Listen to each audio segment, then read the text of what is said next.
la décennie des années 90, marquée à la fois par le référendum, par l'ALENA et par l'émergence des enjeux environnementaux, où le militantisme fait penser un peu au militantisme social des années 60-70. On retient surtout, pour la première partie, le dossier constitutionnel.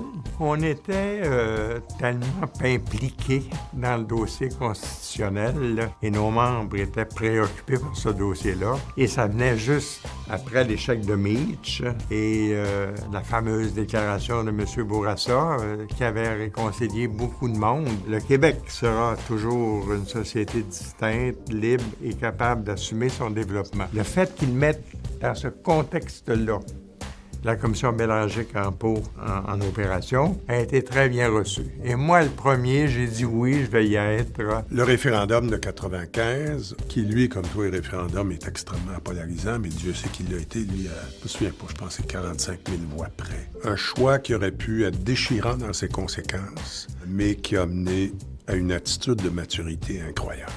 M. Parizeau démissionne, M. Bouchard arrive avec un programme qui n'est pas relié à la question nationale, qui dit on va s'occuper des finances publiques, on va s'occuper du monde municipal. L'arrivée de M. Bouchard, ça a été presque exclusivement du dossier économique.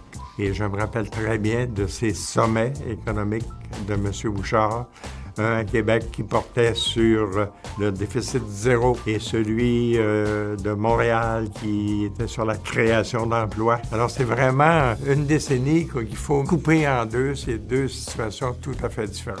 Le politique, constitutionnel et l'économie. L'ALENA, pour nous, était très important, comme tous les traités de libre-échange entre pays. On ne s'en va pas vers la dépendance, on s'en va vers l'interdépendance dans le domaine économique. Et pour nous, c'était majeur que ça soit un bon traité. Avec l'ALENA, c'était la garantie de continuer à garder la frontière américaine ouverte pour l'ensemble de nos produits et ouvrir celle du Mexique et éventuellement en ouvrir d'autres. Une chose qui est centrale dans les années 90, pour moi, c'est la conférence de Rio, où il y a une prise de conscience énorme, ici comme ailleurs, des enjeux environnementaux et une redéfinition de l'équilibre à trouver entre le social, l'économique et, nouvelle affaire, l'environnement. Au début des années 90, le PIB a augmenté de plus de 50 % au Québec, alors que nous avons réduit de façon importante nos émissions de gaz à effet de serre. Et ça a été beaucoup les entreprises qui l'ont fait en devenant essentiellement plus efficaces. On voit aussi l'émergence d'un secteur des technologies propres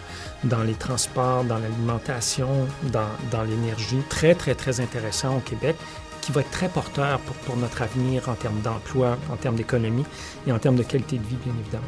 Je crois que le Conseil du patronat était très conscient de l'émergence de ce nouveau triptyque environnement, social et développement économique. Ça commence dans les années 90.